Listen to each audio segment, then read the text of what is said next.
안녕하세요. 주중 예배로 이렇게 뵙게 되어서 반갑고 또 기쁘기도 하지만 얼굴과 얼굴을 직접 뵙고 그렇게 예배 드릴 날이 빨리 오기를 그렇게 소원하는 마음입니다. 앞으로 7번의 예수님의 메시지 시리즈를 계획하고 있습니다. 삶이 메시지라는 말을 많이 들어보셨을 것 같은데, 예수님의 삶과 또 말씀을 생각하고 또 기억하면서 불안하고 좀 답답하고 꺼림직한 이 시기에 예수님이 선포하신 메시지를 통해 주님의 뜻을 깨닫기를 원하고요. 또 어수선한 우리의 마음과 생각을 정돈하고 순종의 삶으로 나아가는 저와 여러분이 되었으면 참 좋겠습니다. 같이 한번 기도하겠습니다. 하나님 아버지, 오늘 어렵고 힘든 이 시기를 보내는 저희들입니다. 주님께서 선포하신 주님의 말씀, 주님의 메시지를 저희들이 상고하면서 또 그 말씀을 읽고 묵상하는 가운데 우리에게 주시는 주님의 말씀과 뜻을 깨닫기를 원합니다. 그리고 그것을 우리 마음판에 새기고 잘 간직하기를 소원합니다. 우리의 삶에 변화가 필요한 부분에서는 변화를 허락하여 주시고 또 순종할 부분들을 알게 해주셔서 마땅히 순종할 수 있는 힘과 능력을 주님께서 우리에게 허락해 주시기를 또한 바랍니다. 하나님, 성령께서 부족하고 연약한 우리 가운데 역사하여 주시옵기를 간절히 소원하오며 예수님의 이름으로 기도드리옵나이다. 아멘. 네, 성경 말씀 보겠습니다. 마태복음 4장 17절 말씀입니다. 이때부터 예수께서 비로소 전파하여 이르시되 회개하라, 천국이 가까이 왔느니라 하시더라. 아멘. 세례 요한에게 세례를 받으신 예수님은 광야에서 사단에게 시험을 받으시고 공생의 사역의 첫 선포를 다음과 같이 하셨습니다. 바로 우리가 읽은 말씀대로 회개하라, 천국이 가까이 왔느니라. 더 근사한 말이 많이 있을 것 같지만 주님은 이 말씀을 선택하셨고 그렇게 선포하셨습니다. 짧지만 너무 강렬하고 또 중요한 말씀입니다. 이 구절 속에 예수님이 왜 그늘지고 절망스러운 이 땅에 오셨는지를 분명하게 말씀해 주고 있기 때문입니다. 왜 주님은 이 땅에 오셨습니까? 지금 화면을 통해 예배 드리시는 분들도 아마 스스로 답을 찾으셨을 것입니다.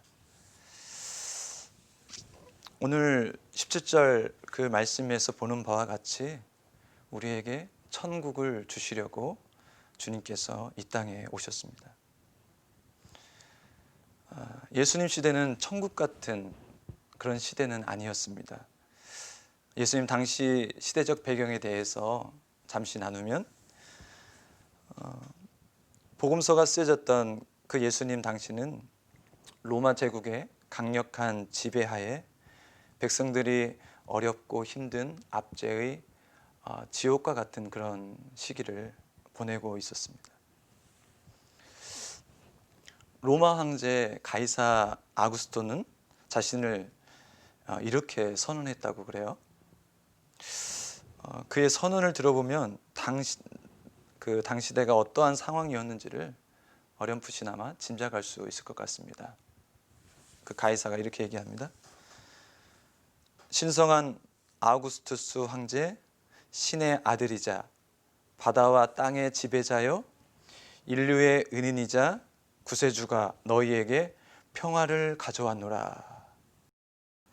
여러분 어떻게 들으시나요? 굉장히 황당무계하지만 그렇게 들리기도 하지만 이 가이사 아구스토의 선언은 그 당시의 비문에 그렇게 기록이 되어 있었다고 전합니다. 자신을 신처럼 종교와 국가의 통합을 시도하는 황제와 로마 제국에 맞서 그 당시에 이 유대인들은 여러 당파로 갈라져서 살 길을 모색해야 했습니다. 대표적인 4개의 당파가 있는데 가룟 유다가 소속되었던 열심당 많이 들어보셨을 것입니다. 로마에 맞서 용기 있게 일어나 싸워서 자유를 다시 되찾아야 한다라고 무력투쟁을 강조했던 그런 당파였습니다. 그리고 헤롯당이 있었습니다. 헤롯당은 강력한 로마 제국에 대항하지 말고 주어진 상황을 잘 이용하고 적절히 타협함으로 생존을 도모하자 그렇게 주장했습니다. 헤롯당은 현상 유지를 중요하게 생각하고 또 일종의 기회주의자들이었습니다. 에세나파는 부패한 종교적 정치적 제도를 버리고 사막에 새로운 사회를 건설해야 된다. 이 사회와 이 현재 이 시대는 소망이 없다. 그래서 세상과 단절한 채 그렇게 살았던 종파였습니다. 그리고 마지막으로 바리새파가 있는데 이 바리새파는 예수님과 굉장히 힘든 관계에서 성경에 많이 등장했던 그런 종파인데 종교적인 순결성과 또 엄격한 율법 준수를 강조했던 그런 종파였습니다. 왜냐하면 그렇게 순결하고 율법을 준수할 때 하나님께서 마침내는 메시아를 보내셔서 이 로마를 몰아내시고 이스라엘을 해방하실 것이라는 그 믿음이 그 순결함과 율법 준수에 있다라고 그들은 여겼기 때문입니다. 로마의 압제와 정치적으로 혼란한 이스라엘의 이 사회적 분위기 가운데 이제 30세나 됐을 청년 예수님이 선포하신 천국은 백성들에게 큰 이슈이자 궁금증으로 그렇게 다가왔을 것입니다. 회개하라, 천국이 가까이 왔느니라. 천국이 가까이 왔다로 이렇게 개역 한글 성경은 이렇게 번역을 하고 있는데 이 번역에는 약간의 좀 오류가 있는 것 같습니다. 오류라기보다도 좀 의미 전달이 좀 불분명한 것 같습니다.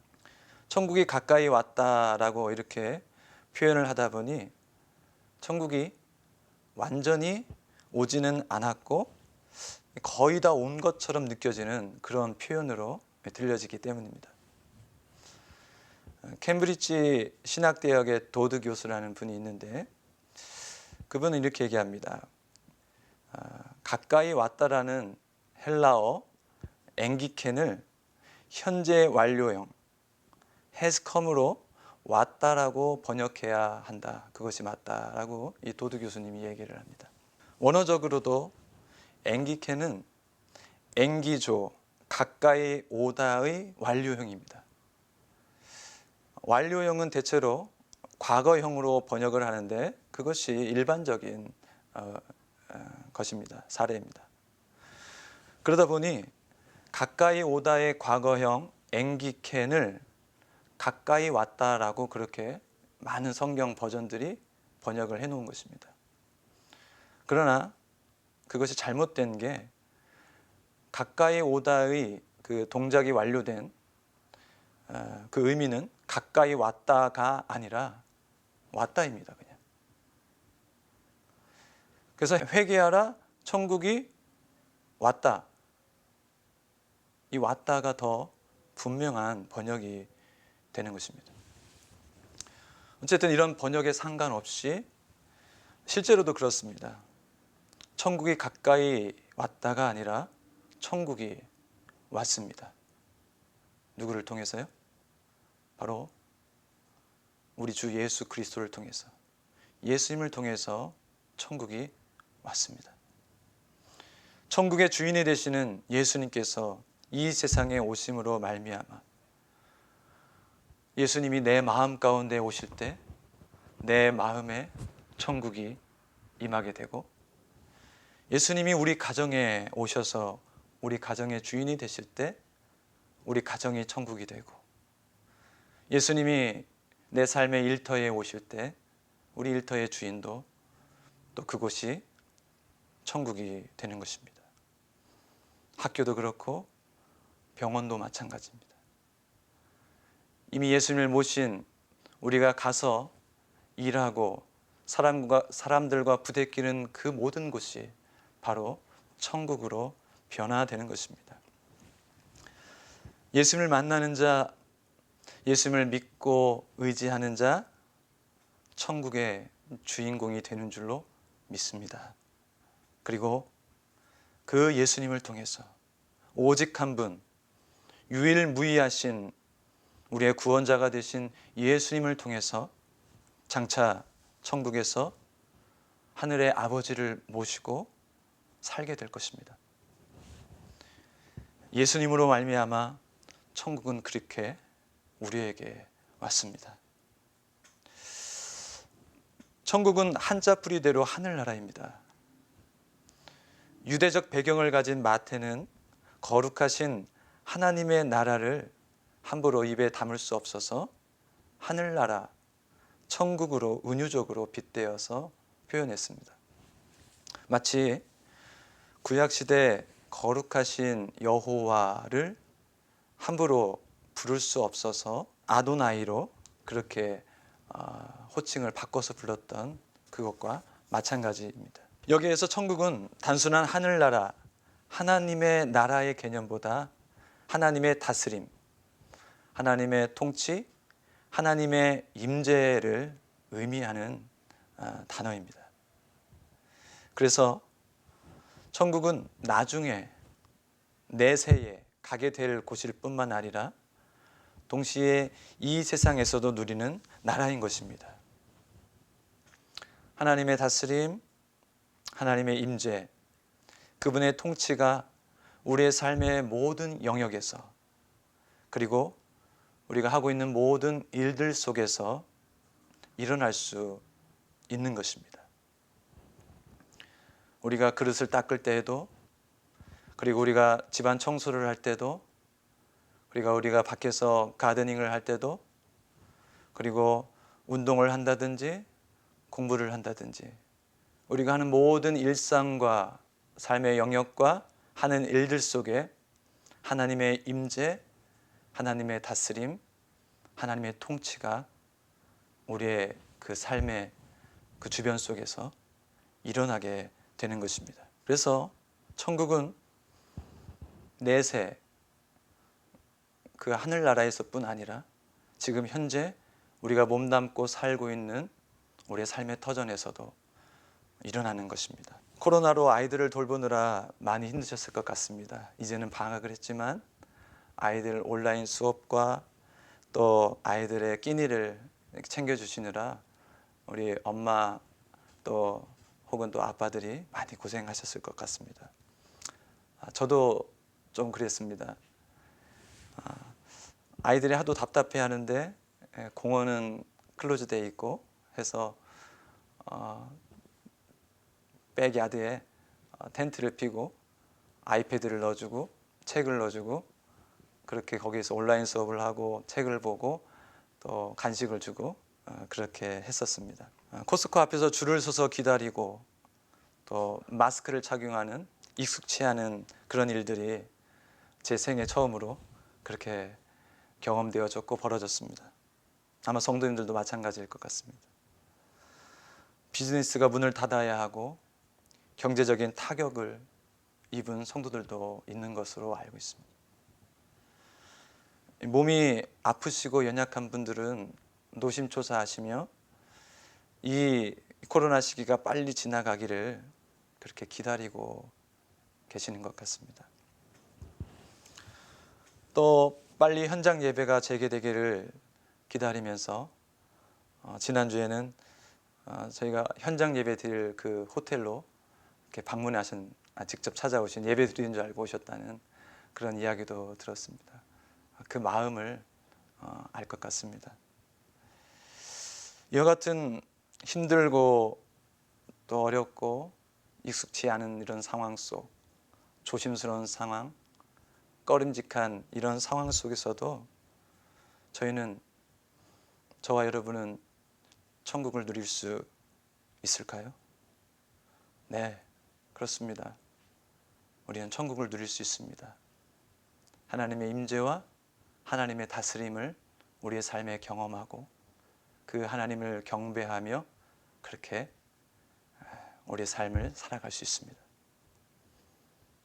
왜냐하면 유일무이하신 오직 한 분 예수님이 오셔서 우리에게 천국을 선물로 주셨기 때문입니다. 혹 이 온라인 예배를 드리시며 아직도 예수님을 구세주로 영접하지 않은 분들이 계시다면 천국의 주인이 되시는 예수님을 영접하시기를 바랍니다. 이미 예수님을 주님으로 믿고 의지하는 분들이시라면 지금 같은 어려운 상황과 형편에서도 계속해서 천국을 누리며 사실 수 있기를 바랍니다.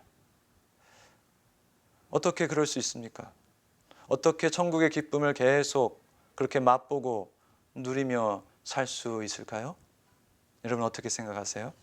그 방법은 바로 주님과의 친밀한 교제를 통해서입니다.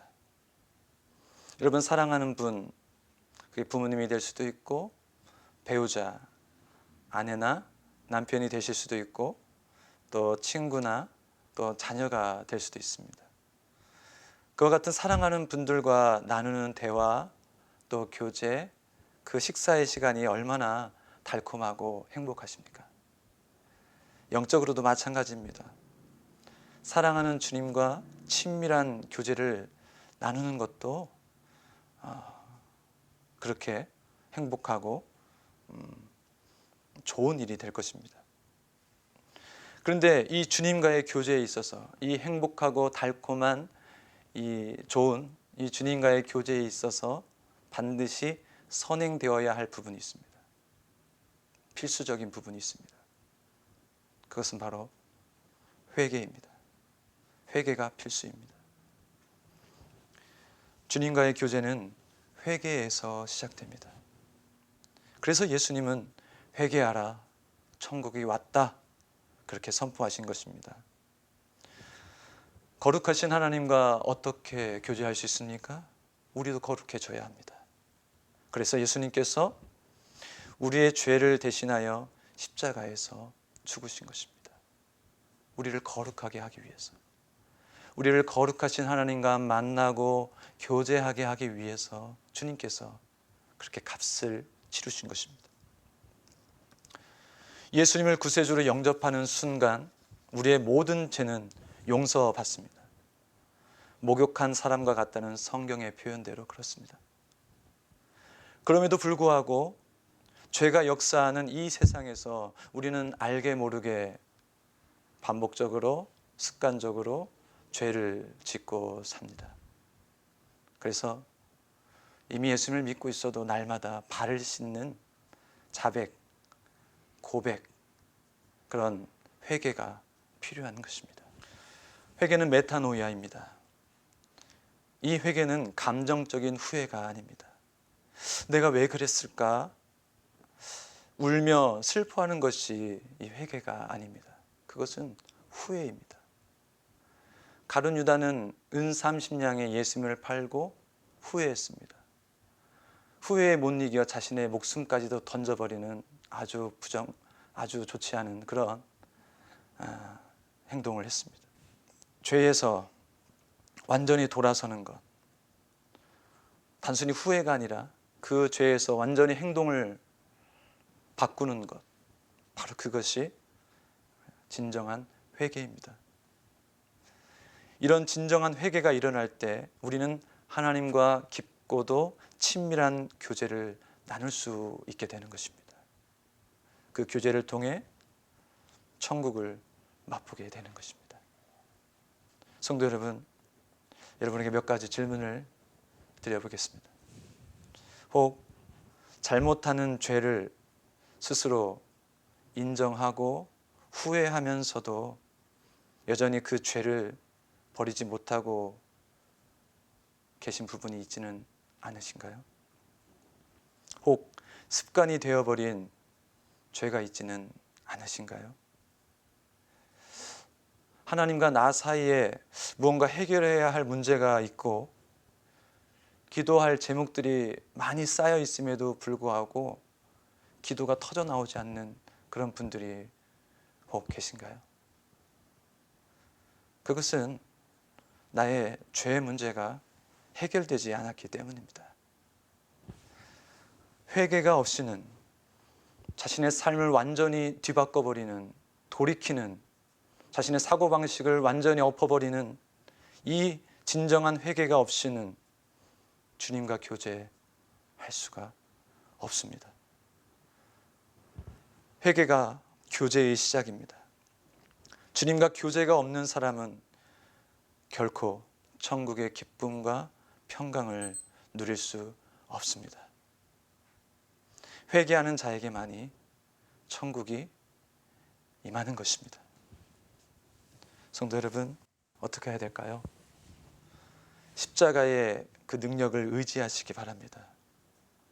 십자가 주님의 그 희생, 그 주님의 눈물과 주님의 피와 주님의 그 땀, 주님의 그 고통을 기억하시면서 내가 받아야 할 그 죄의 그 심판을 주님께서 대신 겪으셨다는 그것을 다시 한번 기억하시면서 죄의 문제를 극복해내시기를 축원드립니다. 이겨내야 합니다. 뼈를 깎는 고통으로 그 습관적인 죄를 극복해야 합니다. 죄를 죽여야 합니다. 낙심하거나 포기하지 마시고 죄를 이길 때까지 계속해서 자신을 쳐서 복종하는 도전을 끊임없이 해 나가시기를 바랍니다. 비단 이것은 여러분에게 향한 말씀일 뿐만이 아니라 제 스스로를 향한 그런 말씀이기도 합니다. 성도 여러분, 회개하라, 천국이 왔다라고 예수님은 선포하십니다. 하나님이 다스리는 나라, 그분의 임재와 통치는 지금 이 순간, 이 온라인 예배를 드리는 이 순간, 그리고 여러분이 하는 모든 일상의 그 순간, 여러분들이 여러분의 죄와 잘못을 돌이키고 돌아서는 그 회개가 있는 그 고백 속에 하나님께서 놀랍고 새로운 일들, 특별한 은혜들로 우리에게 허락하여 주실 줄로 믿습니다. 이 은혜가 어떠한 상황과 환경에서도 천국을 누리게 할 줄로 믿습니다. 모쪼록 하나님과의 친밀한 교제가 더욱 깊어져가는 저와 여러분이 되시기를 간절히 소원합니다. 오늘 말씀을 생각하시면서 찬송 불렀으면 좋겠습니다. 찬송가 438장입니다. 내 영혼이 은총 입어라는 찬송입니다. 같이 찬양 드리겠습니다. 내 영혼이 은총 입어 중한 죄짐 벗고 보니 슬픔 많은 이 세상도 천국으로 와하도다. 할렐루야 찬양하세. 내 모든 죄 사함 받고 주 예수와 동행하니 그 어디나 하늘나라. 주의 얼굴 뵙기 전에 멀리 뵈던 하늘나라. 내 맘속에 이루어지니 날로 날로 가깝도다. 할렐루야 찬양하세.